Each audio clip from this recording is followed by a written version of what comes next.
Okay. All right. Okay. Okay, we're back in this thing, baby. I have some good news.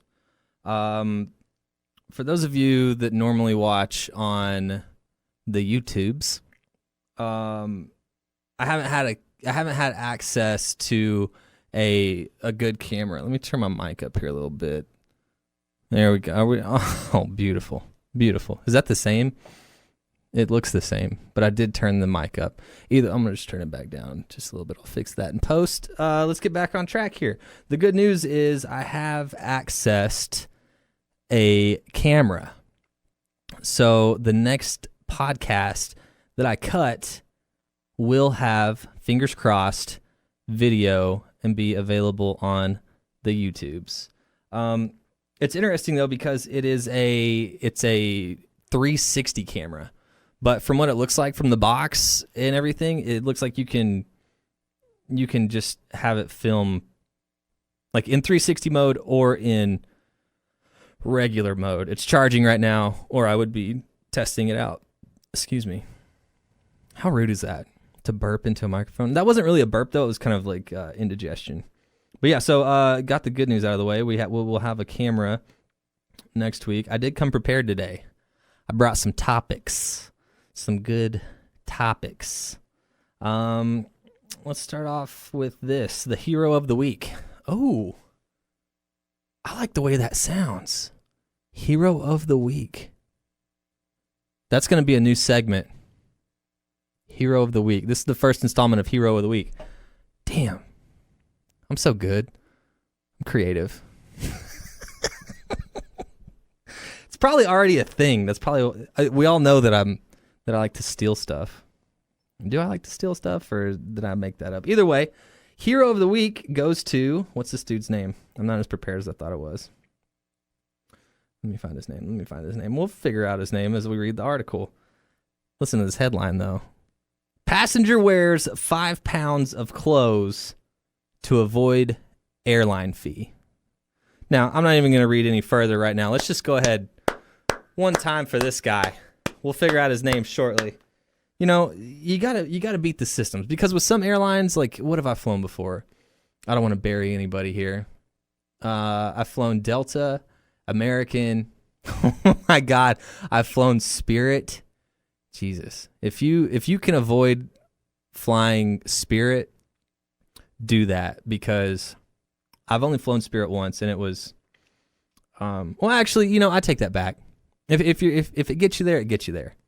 But the one experience I had on Spirit Airlines, I shit you not, or sorry, language, I crap you not. I'm not lying to you here. The seat in front of me was duct taped together. And that might be a little dramatic. I don't know if it was duct taped together. I don't know if the duct tape was keeping the chair structurally together.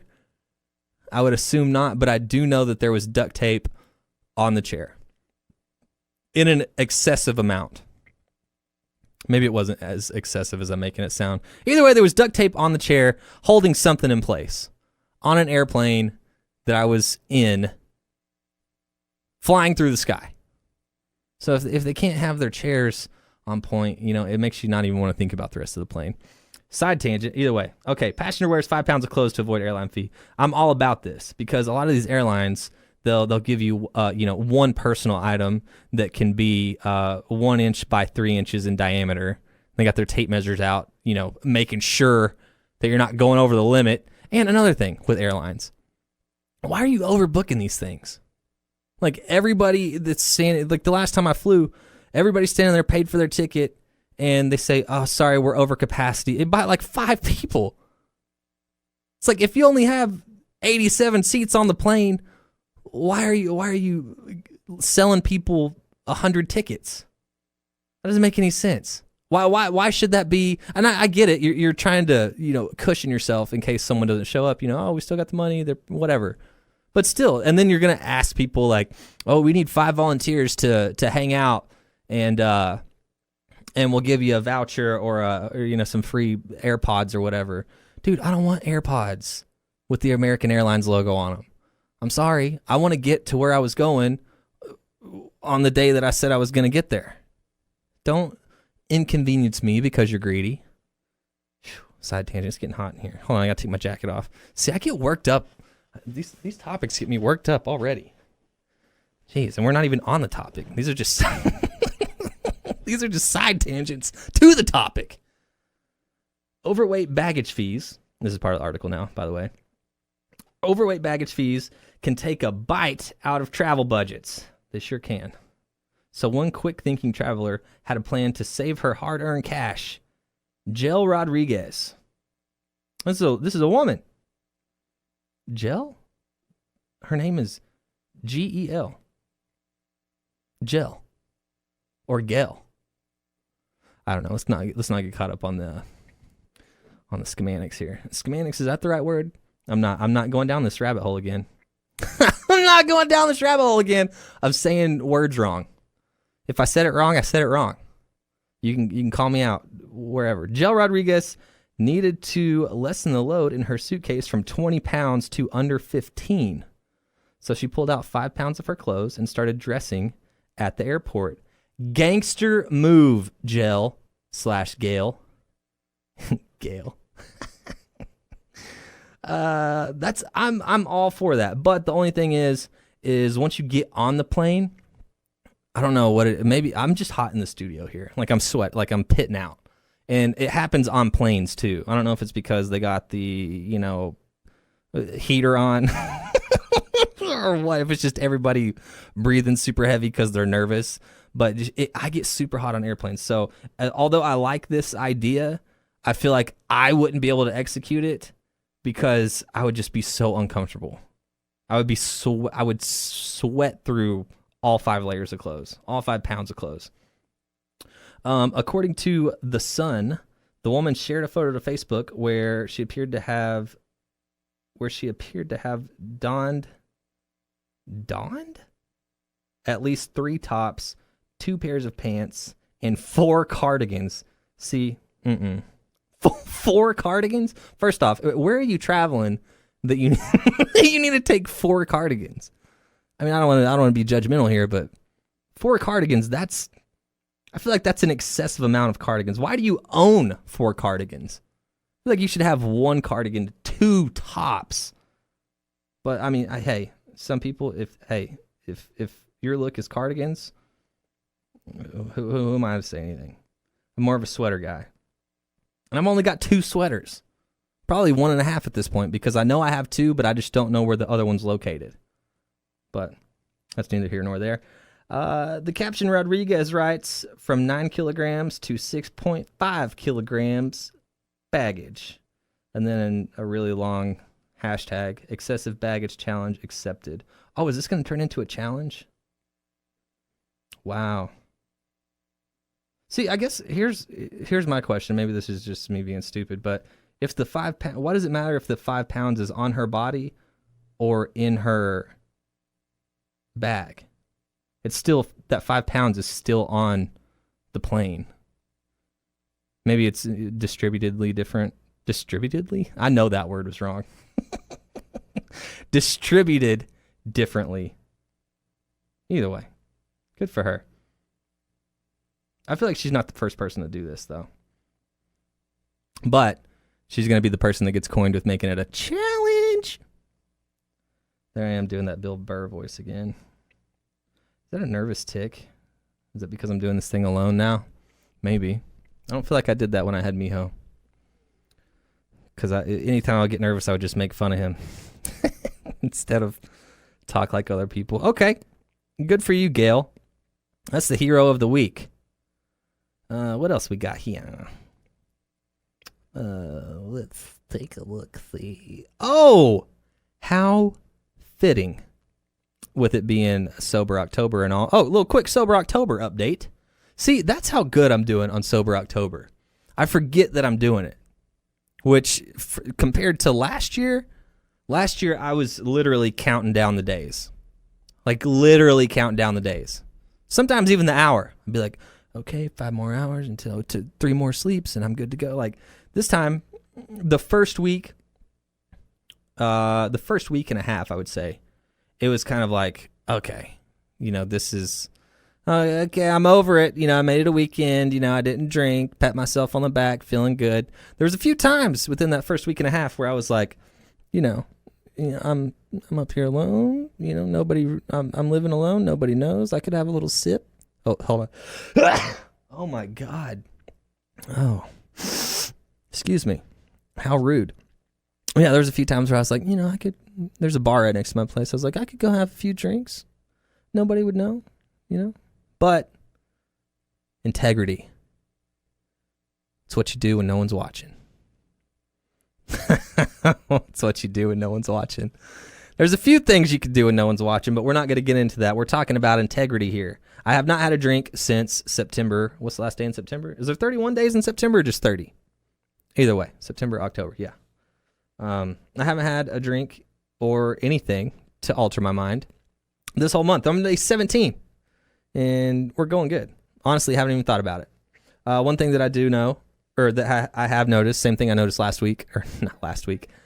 year, is get a little sweet tooth. Got a little sweet tooth. So I've been pounding. When I say pounding, I'm not using that word lightly. I've been pounding Oreos. I don't know what it is, but I will go buy a gallon of milk and a package of Oreos, and I will just eat those things until I hate myself, which it's bad. But someone reached out on Twitter because I tweeted, I said, I think I'm addicted to Oreos now. And someone reached out, Audra, I know her name, Audra reached out, and she said, fun fact, Oreos are vegan. So I guess I could be addicted to something worse, Oreos and milk. Who am I, Santa Claus? But yeah, no, Sober October is going good. A perfect segue into this next article. What hangover remedies really work? So here's what I'm going to do. I'm going to read this article. Never read it before. I have a hangover remedy that works every time. 60% of the time it works every time. But I'm going to read this article first, see what they say, and then we'll compare notes. While there is no magic cure for a hangover, here are some food and drink choices to help ease the pain. Remember this, dehydration is a big part of the hangover problem. Yeah, no shit. So reaching for coffee/caffeine is not the way to go. You bite your tongue, article writer. I don't even know who you are. Caffeine is going to dehydrate you more. I mean, that's a fact. That is a fact. But, I mean, caffeine, I feel like, is an integral part of getting over your hangover. Unless you're just like unless you're one of those people that just wants to crash and sleep through the whole thing. But I feel like caffeine gives you that little zip. Get you back baseline a little bit. Then you pound the coffee or water or whatever. They say reach for water or coconut water to replenish electrolytes. Yes, coconut water. I cannot preach on coconut water enough. But I did find another solution. Well, this isn't even for hangover. This is just for hydration in general. I recently read Aubrey Marcus's. Yeah, that's right. His name's Aubrey Marcus, and he wrote a book called Own the Day, Own Your Life. And he's got some it's basically like how to walk through like a perfect day or whatever to like own the day. Self-help motivational book. I highly recommend it. I may have talked about it before on the podcast, but one of the things, he calls it his morning cocktail, and I've been doing this lately, and I feel great. You take water, room temp water, preferably mineral spring water if you got it, but I know that can be a little pricey. So if you need to go with the tap, that's fine. That's what I do. Add some pink Himalayan sea salt. This stuff is pricey, but it's worth its weight in gold. Not sure what that saying really means, but I've heard people say it before, and it felt right to say it there. Add the pink Himalayan sea salt, about 3 little things worth. I mean, be smart, Add that, add some lemon, and then just a little splash of apple cider vinegar. If you pound that thing first thing when you wake up, oh my God, that's lubing up your whole body for a day full of excellence. Day full of excellence. It's like you immediately feel it. It's great. It's better than Gatorade, better than water, better than coconut water. But coconut water is good. Any of these are good. A good DIY drink. Oh, holy look, I swear I swear I did not read this on the article before I just went on that little tangent. They say a good DIY drink is water, fresh squeezed lemon juice, a pinch of sea salt, and honey. Very close to what I said, or what Aubrey said. So either way, we're on the right track here, baby. They say eat eggs before you reach for the bagel and cream cheese. Eggs, yeah, I heard that. Eggs helps your liver neutralize the toxins from alcohol. I haven't heard that, but I do know that eggs are good. Add a banana to breakfast. Yeah, potassium. Get those crampies out, right? A coconut water banana smoothie is a good remedy. Ooh, I'm about that. I need to get a blender, though. They said if you're throwing up, add ginger to your water to make you throw up more. No, ginger's not that bad. It's okay. Why ginger, though? Does that settle your upset stomach? I would guess so. Can you cite your sources, please? Article. Yeah, hangover remedies. So, okay, there was their hangover remedy. My hangover cure isn't far off from, what they listed in the article. You definitely want to get hydrated. But I kind of narrowed mine down through trial and error throughout my college years to an exact science. When I say the word science, I use that very, very loosely. So what you do is you wake up and you boom, you're like, oh my God, I'm dying. First thing you want to do is, it's always good if you can prepare the night before, so you don't have to get up and go to the store or whatever. But what you need, and the color is very important here. And I know it sounds like it's not, but it is. You need to get you a light blue, not a blue Gatorade, a light blue. I forget the name of the actual flavor, but everybody knows. There's blue and there's light blue. Get you a light blue, the 32 ounce. Don't skimp out and get, just the 16 or whatever it is. Get the 32 ounce, the big bottle, the two-hander. You need to get one of those, have it by your bedside. And also, Excedrin migraine. I'm not talking Tylenol. I'm not talking Advil. I'm not talking ibuprofen. Excedrin migraine. Guys, the devil's in the details here. I'm telling you. What you're going to do. You wake up.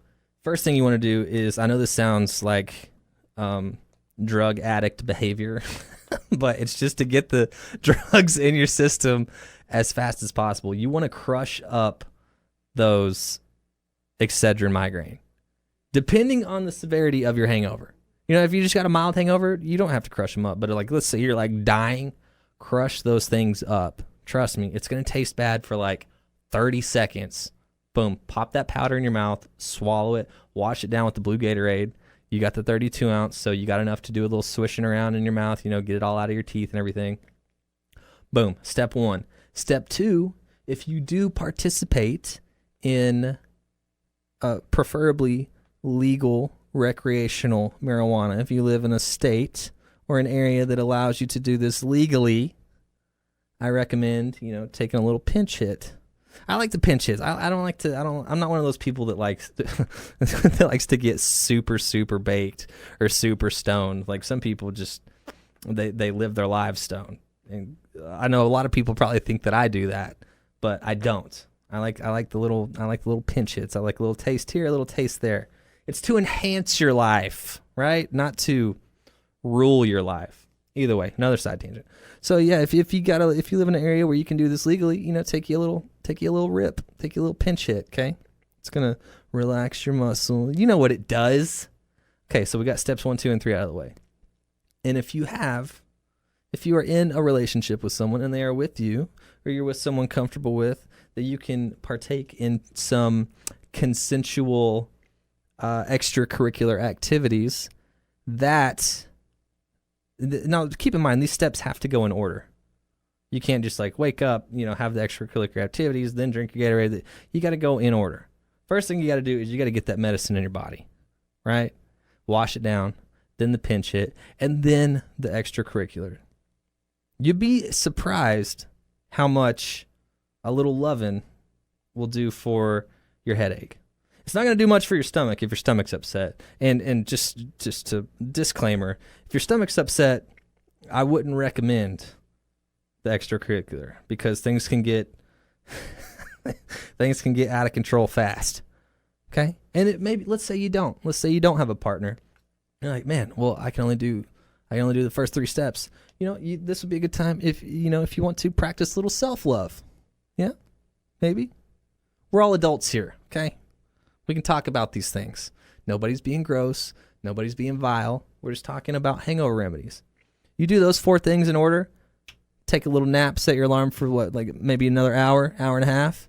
You'll wake up, and I promise you. Well, I don't promise you because, like I said, this isn't a real science. This is just what I've learned through trial and error.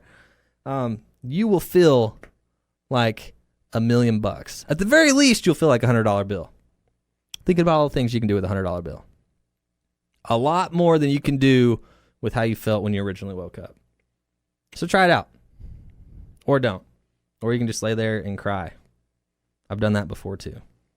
Doesn't work as good. Oh, and if you need to, I've also thrown in a hot shower in the mix. And I'm not talking like a shower where you're like, busting out your Old Spice on your head and shoulders. I'm talking about like a depression cry shower. Like you get in there, you crank that heat up. It's basically, you're just making a sauna, right? You're in there you're sweating. You don't know you're sweating because the hot water just washing it all off you at the same time, but you're just in there in the fetal position. That does wonders as well. And you know what? I don't miss hangovers. In case you're wondering, I haven't had a hangover in a while because, sober October and all that. All right, what else we got? I feel like, wow, we spent a lot of time on the hangover cure there. But hey, somebody might have needed that. All right, what are we going to end this thing with? Oh, what are we going to end? I'll tell you exactly what we're going to end this thing with. Guess what creature has been declared the most important creature on the face of this earth? I'll give you a few seconds. Rack it over in your brain. You're like, oh my God, maybe it's the polar bears. Maybe it's avocados. Heads up, avocados aren't a creature, okay? The most important creature. Think about it. You got your answer? If you don't, too late, because we're continuing with the article. Researchers have identified the single most important creature on the planet, and they are not human beings. We would like it to be human beings, wouldn't we? No, we are the least important. We are the ones that are ruining the planet. FYI, the Earthwatch Institute has declared bees to be the most vital beings in keeping Earth's ecosystems up and running. I believe that because they do the whole pollination thing, and they'll give you a little zap if you get in their way. But the thing is, they die after that. We need to work on the architecture of the bee a little bit. I feel like they should get multiple stings out, right? Not just one. It's like having a gun with 1 bullet in it. It's like a gun that has 2 bullets in it. One pointing towards who you're shooting at and then one pointing towards you. I guess it makes you make it count, right? Maybe not. Maybe that was a horrible explanation. The Institute notes that 60 to 90% of the food eaten by humans requires help from bees to reproduce. Wow. 60 to 90%? Think about that next time you go to swat a bee. You asshole. While it's commonly known that plants that bear fruit and vegetables rely on bees to pollinate them, bees are also important to the survival of humankind in ways some people might not realize. As an example, the Earthwatch report, excuse me, another burp. Jeez, what did I eat for lunch? It's making me burpy. What did I eat? I had Chipotle. Chipotle got a little bit of that Ebola. Shouldn't joke about that. It's not funny. Cost people their lives. The holes, where was that in there? Which need bees. As an example, the Earthwatch report cites an ASAP science rundown of almond plants, which need bees to produce almonds. The hulls, HULLS, of those almonds are used to feed cattle and chickens. What? I've worked on a cattle farm before, and we didn't feed them almond hulls. Or maybe that was in their feed. I don't know. I just know we weren't out there slinging almonds. So without bees, we wouldn't only be without beef and chicken, but also milk, eggs, and countless other foods that use those items as ingredients. The more you know. Almond hulls? Feeding cows almond hulls? Cows eat grass, dude. And like feed and like salt cubes and stuff. Be eating almonds? What kind of cows are you talking about? Fancy cows. Those are the fancy cows. You know, that's the kind of cow where you go in the supermarket and you're like, whoa, yeah, look at this steak, look at this, and it's like $37 a pound. Almond fed, baby, not grass fed. Pure almonds. Thank you, bees. That's it. That's all I got today. I had one other article, but we're running out of time. I'm long-winded today. We're at almost 30 minutes. Whew. You stopped listening 10 minutes ago. Hopefully next week, like I said, we'll have the camera up and running so you can see my ugly mug. Oh, that's one thing. I have noticed that my face has slimmed down a little bit. Maybe not. Maybe that's just me. I don't know. Either way, next week we'll have the camera set up, hopefully, and we'll have some new topics and some new. What was that segment we started with that I liked? Hero of the Week. I like that segment. I also like the segment Hot Takes. Hot Takes. Hot Takes. We'll steal the Hot Pockets. I'll make a jingle. We'll steal the Hot Pockets jingle. It's Clay Bird's Hot Takes. Okay, we'll do a hot take this week. Hot take. We talked about this on Instagram Live. Oh, another thing. Sorry, I'm jumping all over the place. Another thing. Every Sunday from now on, Miho and I are going to do a joint Instagram Live on our accounts. We did it last Sunday. We liked it. We got a nice response from the people, from you. So we're going to do it every Sunday around 7 p.m. Central Time. So set your calendars. And where was I going with that? Oh, Hero of the Week. Hot takes. Oh yeah, hot take. I talked about this on our Sunday FaceTime thing that we did that I was just telling you about. Eyebrows. When did we start? I say we. When did women start messing with their eyebrows so much? Like when did this become a thing? Because it's running its course like any fad or fashion thing does. Because I remember even whenever I was junior high, that's whenever I feel like I noticed it start. Because girls that's when they did the whole plucking. They're plucking their eyebrows like boom, boom, boom, tweezer, individual hair, bink, bink, bink, bink, ouch, painful. Why are you doing that though? Because the smaller you get with the eyebrow, the weirder you look. Like, look at Marilyn Manson. Dude shaved his off. Like, we need our eyebrows. It's part of, like, the symmetry of our face. Like, you look super weird with no eyebrows. And women, that might have been, like, the first wave of it, but I still see some people, they have just, like, one line of hair follicle. Like, that's it. And I'm like, why did you do that to your eyebrows? I mean, I guess, do they grow back? I guess after a certain point, they don't. Stop messing with your eyebrows. And now we've kind of gotten onto this phase of, I've seen a lot of people, it's like, I don't know how they would add hair, but they add makeup to make it look like they have more hair. So, like, first it was, like, super skinny eyebrows were in and, like, the thing. And now it's, like, bushy eyebrows are the thing. And, like, people are, like, combing them up and stuff. What are you doing?